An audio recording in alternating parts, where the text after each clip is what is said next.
Eto, real talk. Nung nag-apply ka pa lang papunta dito sa ibang bansa, ang tawag doon, pangarap. And then pagkatapos ng ilang linggo, ilang buwan na pag-aantay, dumating na yung time na flight mo na. Flight mo na papunta dito sa bansang pinapangarap mo. At ang tawag naman doon, dream come true.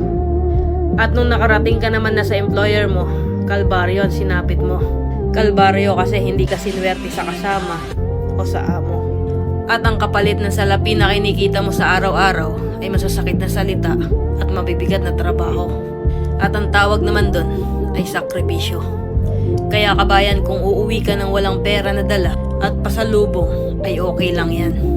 Okay lang yan kabayan, dahil wala naman silang alam kung paano mo nakayanan at nalagpasan ang mga pagsubok na naipanalo mo.